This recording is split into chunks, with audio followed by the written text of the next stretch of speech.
आम्ही राजे पुण्याचे या सुधाकर जोशी लिखित पुस्तकाचे प्रकाशन करण्यात आले। या पुस्तकाचे प्रकाशन प्रसिद्ध उद्योजक DS कुलकर्णी यांच्या हस्ते छत्री सभागृह येथे करण्यात आले। यावेळी DS कुलकर्णी, व्यंगचित्रकार मंगेश तेंडुलकर, अरुण खोरे, सुधाकर जोशी आदी मान्यवर उपस्थित होते। अरुण खोरे यांनी आपल्या भाषणातून या पुस्तकातील घडामोडींचे तसेच गमतींचे वर्णन केले। ते म्हणाले, सुधाकर जोशी म्हणजेच सुवा जोशी यांनी लिहिलेले आम्ही राजे पुण्याचे या पुस्तकात वेगवेगळ्या मासिकातले नियतकालिकातले लेख समाविष्ट आहेत। आम्ही करतो तोच कायदा हे या पुस्तकाचे उपशीर्षक आणि आम्ही राजे पुण्याचे हे शीर्षक असून साधारणतः 150 पानांचे हे पुस्तक असल्याचे खोरे यांनी सांगितले।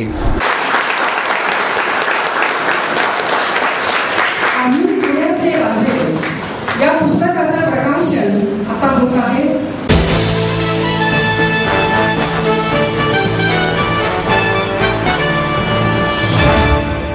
बेशिस्त वाहतुकीच्या विरोधात महाराष्ट्र नवनिर्माण सेनेच्या वतीने रास्ता रोको आंदोलन करण्यात आले। जहांगीर हॉस्पिटल आणि रुबी हॉल समोर उभ्या राहणाऱ्या लक्झरी बसेसमुळे वाहतुकीचा खोळंबा होतो आणि रुग्णांना त्रास होत असल्याने महाराष्ट्र नवनिर्माण वाहतूक सेनेने रास्ता रोको आंदोलन केले। पुणे स्टेशन, स्वारगेट, शिवाजीनगर येथून या बसेसची वाहतूक होते आणि त्यामुळे वाहतुकीला अडथळा निर्माण होतो। रस्ता ओलांडताना पादचाऱ्यांना धोका निर्माण होतो। या अवैध वाहतुकीला पाठीशी घालणाऱ्यांच्या विरोधात बंड गार्डन, कोरेगाव पार्क वाहतूक पोलीस स्टेशन समोर हे आंदोलन करण्यात आले। आदरणीय राजसाहेबांच्या सूचनेनुसार पुणे शहराचा अत्यंत जिव्हाळ्याचा प्रश्न आहे अवैध वाहतूक। आज मागच्या आठवड्यामध्ये रुबी हॉल, जहांगीर हॉस्पिटलच्या ठिकाणी अवैध बस मोठ्या प्रमाणात लावल्या जातात आणि त्या बसेसच्या ठिकाणी रुग्णवाहिकांना खूप मोठा त्रास झालेला आहे आणि एक पेशंटला सिरियस असताना ते पेशंट पोचायला वेळ गेल्यामुळे ते एक्सपायर झालेले आहेत पेशंट। तर ह्या स्वरूपाच्या गोष्टी तक्रारी आमच्याकडे आल्यानंतर आम्ही त्यावरती कारवाई करण्याचा मनसेतर्फे निर्णय घेतला आणि त्या मागच्या वृत्तपत्राने याची माहिती दिली। त्यानुसार आजचे आंदोलन आम्ही घेतोय। आज पुणे शहरामध्ये अवैध बस थांबे बऱ्याच ठिकाणी आहेत। त्या अवैध बस थांबे पुणे स्टेशन, पुणे रेल्वे स्टेशनच्या भागामध्ये रुबी हॉल, जहांगीर हॉस्पिटल या ठिकाणी बऱ्याचशा बसेस अनधिकृतपणे थांबतात। या सर्व अनधिकृत बस थांब्यावरती कारवाई झालीच पाहिजे आणि यापुढे ही कारवाई जोरदार नाही झाली तर या पुढचे आंदोलन मनसे स्टाईलने अधिक उग्र प्रमाणात करण्यात येईल याची नोंद संबंधित पोलीस अधिकाऱ्यांनी घ्यावी हीच आमची विनंती आहे।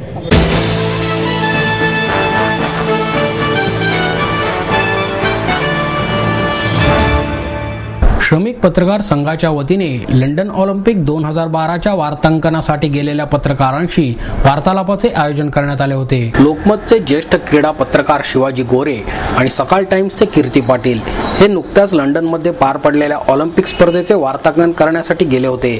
वार्तांकन करताना आलेल्या अनुभवांचे कथन त्यांनी यावेळी केले। त्याचप्रमाणे लंडनमध्ये पत्रकार म्हणून तेथील अधिकाऱ्यांकडून मिळालेले सहकार्य आणि भारतात आलेले अनुभव यामधील तफावत देखील त्यांनी यावेळी बोलून दाखवली। यावेळी पुणे श्रमिक पत्रकार संघाचे पदाधिकारी, सदस्य आणि पत्रकार उपस्थित होते। सुरुवातीला बोलताना पाटील म्हणाले, मी पहिल्यांदाच ऑलिम्पिकच्या वार्तांकनाला गेलो होतो। मी पूर्णतः नौखा असून सुद्धा तेथे मला मिळालेल्या सहकार्याने मी भारावून गेलो। वार्तांकनासाठी जाणाऱ्या पत्रकारांना मिळणारा पास हाच तेथील विजा असतो हे तेव्हाच मला समजले। गगन नारंगने शूटिंगमध्ये जेव्हा पदक मिळवले तेव्हा मी तेथेच उपस्थित होतो। मी आयुष्यात पहिल्यांदाच ऑलिम्पिक पदक पाहिले। स्पर्धेनंतर नारंग जेव्हा पत्रकार परिषदेत आला तेव्हा मी भारतातून आलेला पत्रकार आहे हे कळताच त्याने स्वतःहून माझ्याशी हस्तांदोलन केले असे सांगून पुढे ते म्हणाले, हुसेन बोल्टला मी आयुष्यात प्रत्यक्ष बघीन असे कधीच वाटले नव्हते, परंतु या स्पर्धेच्या निमित्ताने बोल्टने गाजवलेली ही स्पर्धा मी प्रत्यक्ष अनुभवली आणि त्या सुवर्ण क्षणांचा साक्षीदार असल्याचा मला सार्थ अभिमान वाटत आहे। गोरे म्हणाले, जे अनुभव, सुविधा, सहकार्य मला लंडनमध्ये मिळाले त्याचप्रमाणे तेथील प्रशासनाने केलेले स्पर्धेचे आयोजन बघून माझ्या अंगावर रोमांच आले। मी राष्ट्रकुल स्पर्धेचे देखील वार्तांकन केले, परंतु दोन्ही स्पर्धेच्या आयोजनातील तफावतीत जमीन आसमानाचे अंतर मला जाणवले। तेथील आयोजकांनी सर्व खेळाडूंची पुरेपूर काळजी घेतलेली सर्वत्र दिसत होती। या स्पर्धेमध्ये आलेले परदेशी खेळाडू केवळ आपल्या खेळाकडेच सर्वार्थाने लक्ष केंद्रित करत होते। मी राष्ट्रकुल स्पर्धेचे देखील वार्तांकन केले, परंतु दोन्ही स्पर्धेच्या आयोजनातील तफावतीत जमीन आसमानाचे अंतर मला जाणवले। तेथील आयोजकांनी सर्व खेळाडूंची पुरेपूर काळजी घेतलेली सर्वत्र दिसत होती। या स्पर्धेसाठी आलेले परदेशी खेळाडू केवळ आपल्या खेळाकडेच सर्वार्थाने लक्ष केंद्रित करत होते, परंतु भारतीय खेळाडू मात्र स्पर्धेच्या आदल्या दिवशीही इतरत्र हिंडताना फिरताना मी बघितले असे सांगून गोरे यांनी त्याबद्दलचे किस्सेही यावेळी सांगितले। सगळ्यात मोठा चॅलेंज असा आहे पत्रकारासाठी की युरोपमध्ये जर कव्हर करायला गेला तर तुम्ही you are fighting against deadline. 5.5 तास ते 4.5 तास भारतामध्ये जास्त वेळ असतो. तर MPC मध्ये गेलो आणि तिथे मेजर हे आहे की तुम्ही पहिला तुमच्याकडे इंटरनेट ॲक्सेस पाहिजे. इंटरनेट ॲक्सेस त्यांनी एवढा म्हणजे कठीण म्हणजे स्ट्रिक्ट हे होता की तुम्ही गेल्या ऑलिम्पिक्सपर्यंत इंटरनेट वॉज फ्री. यावेळी त्यांनी इंटरनेट पेड केलं.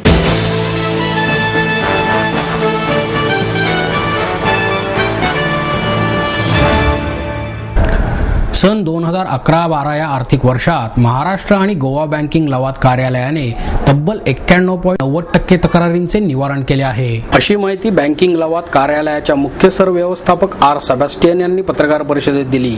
यापैकी कोणतीही तक्रार 3 महिन्यांहून अधिक काळ प्रलंबित राहिली नसल्याचेही त्यांनी नमूद केले. या पत्रकार परिषदेला महाराष्ट्राची अग्रणी बँक असलेल्या बँक ऑफ महाराष्ट्राच्या पुणे पूर्व विभागाचे उपसरव्यवस्थापक विनायक हातवळणे आणि रिझर्व्ह बँकेचे अधिकारी अशोक पाध्ये उपस्थित होते.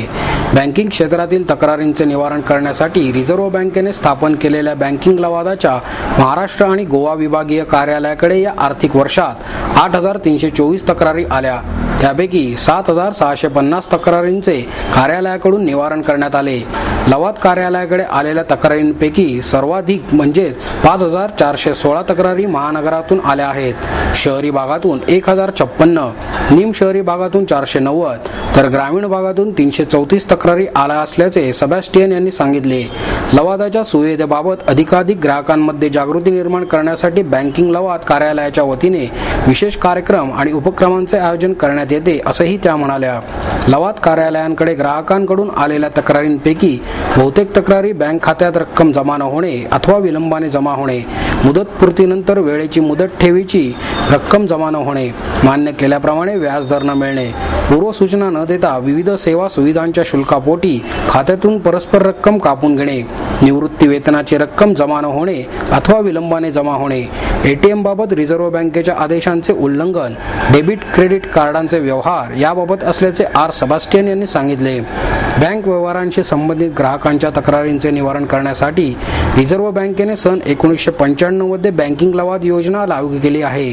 त्यासाठी देशभर 15 ठिकाणी बँकिंग लवाद कार्यालये कार्यरत आहेत.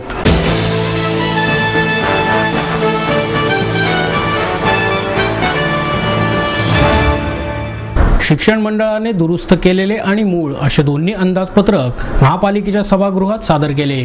शिक्षण मंडळाच्या मराठी शाळेतील विद्यार्थ्यांची संख्या वर्षभरात 3 ते 4 हजारांनी कमी झाली आहे. त्याचवेळी इंग्रजी शाळा आणि अर्थसंकल्पातील आकडा दरवर्षी फुगत चालला आहे.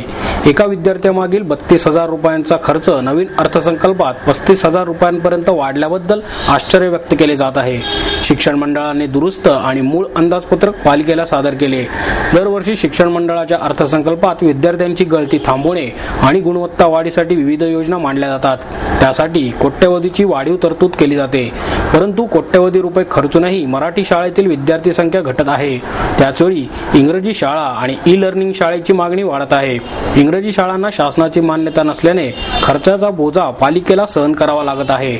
नगरसेवक या शाळांसाठी आग्रही असल्याने इंग्रजीच्या बेकायदा शाळा शिक्षण मंडळातर्फे चालवल्या जात आहेत. शिक्षण मंडळाच्या माननीयांच्या वशिल्याने अनेक शिक्षक, लेखनिक, शिपाई आणि रखवालदारांची अतिरिक्त भरती करण्यात आली आहे. या जम्बो भरतीला शासनाची अद्याप मान्यता नसल्याने त्याचा अतिरिक्त बोजा अर्थसंकल्पावर पडत आहे. मंडळाच्या मराठी, उर्दू, कन्नड आणि इंग्रजी शाळेतील विद्यार्थ्यांची एकूण संख्या 1,03,000 इतकी आहे. त्यासाठी सुमारे 344 कोटींचा अर्थसंकल्प सादर करण्यात आला आहे. प्रत्येक विद्यार्थ्यामागे शैक्षणिक साहित्य आणि आस्थापना खर्च 35,000 रुपये होत आहे. तब्बल 232 कोटी इतका खर्च केवळ शिक्षणाचे वेतन, भत्ते, बोनस आदींवर खर्च होत आहे. तर उर्वरित 110 कोटी इतका खर्च शालेय विद्यार्थ्यांचे गणवेश, पुस्तके, दप्तर, मोजे आदींवर खर्च होत असल्याची वस्तुस्थिती अर्थसंकल्पाच्या आकडेवारीतून पुढे आली आहे. शिक्षण मंडळाच्या मराठी शाळेतील विद्यार्थ्यांची संख्या वर्षभरात 3 ते 4 हजारांनी कमी झाली आहे. त्याचवेळी इंग्रजी शाळा आणि अर्थसंकल्पातील आकडा दरवर्षी फुगत चालला आहे. एका विद्यार्थ्यामागील 32,000 रुपयांचा खर्च नवीन अर्थसंकल्पात 35,000 रुपये रुपयांपर्यंत वाढल्याबद्दल आश्चर्य व्यक्त केले जात आहे. शिक्षण मंडळाने दुरुस्त आणि मूळ अंदाजपत्रक पालिकेला सादर केले. दरवर्षी शिक्षण मंडळाच्या अर्थसंकल्पात विद्यार्थ्यांची गळती थांबवणे आणि गुणवत्ता वाढीसाठी विविध योजना मांडल्या जातात. त्यासाठी कोट्यवधीची वाढीव तरतूद केली जाते. परंतु कोट्यवधी रुपये खर्चूनही मराठी शाळेतील विद्यार्थी संख्या घटत आहे. त्याचवेळी इंग्रजी शाळा आणि ई लर्निंग शाळेची मागणी वाढत आहे. इंग्रजी शाळांना शासनाची मान्यता नसल्याने खर्चाचा बोजा पालिकेला सहन करावा लागत आहे. नगरसेवक या शाळांसाठी आग्रही असल्याने इंग्रजीच्या बेकायदा शाळा शिक्षण मंडळातर्फे चालवल्या जात आहेत. शिक्षण मंडळाच्या माननीयांच्या वशिल्याने अनेक शिक्षक, लेखनिक, शिपाई आणि रखवालदारांची अतिरिक्त भरती करण्यात आली आहे. या जम्बो भरतीला शासनाची अद्याप मान्यता नसल्याने त्याचा अतिरिक्त बोजा अर्थसंकल्पावर पडत आहे. मंडळाच्या मराठी, उर्दू, कन्नड आणि इंग्रजी शाळेतील विद्यार्थ्यांची एकूण संख्या 1,03,000 इतकी आहे. त्यासाठी सुमारे 344 कोटींचा अर्थसंकल्प सादर करण्यात आला आहे. प्रत्येक विद्यार्थ्यामागे शैक्षणिक साहित्य आणि आस्थापना खर्च 35,000 रुपये होत आहे. तब्बल 232 कोटी इतका खर्च केवळ शिक्षणाचे वेतन, भत्ते, बोनस आदींवर खर्च होत आहे. तर उर्वरित 110 कोटी इतका खर्च शालेय विद्यार्थ्यांचे गणवेश, पुस्तके, दप्तर, मोजे आदींवर खर्च होत असल्याची वस्तुस्थिती अर्थसंकल्पाच्या आकडेवारीतून पुढे आली आहे. शिक्षण मंडळाच्या अध्यक्षपदाची संधी प्रथमच राष्ट्रवादीला मिळाली आहे. त्यामुळे मंडळाने सादर केलेल्या अर्थसंकल्पावर राष्ट्रवादीची छाप असल्याचे प्रकर्षाने दिसून येते. खासदार सुप्रिया सुळे यांचे लेख वाचवा अभियान आता शाळांमध्ये राबवण्यासाठी 25 लाखांची तरतूद आहे. खासदार ॲडव्होकेट वंदना चव्हाण यांचे पर्यावरण अभियान, महापौर वैशाली बनकर यांच्या प्रभागातील सैनिक शाळेसाठी 2 कोटी, ई लर्निंग सारखे उपक्रम राष्ट्रवादी पदाधिकाऱ्यांचे आहेत.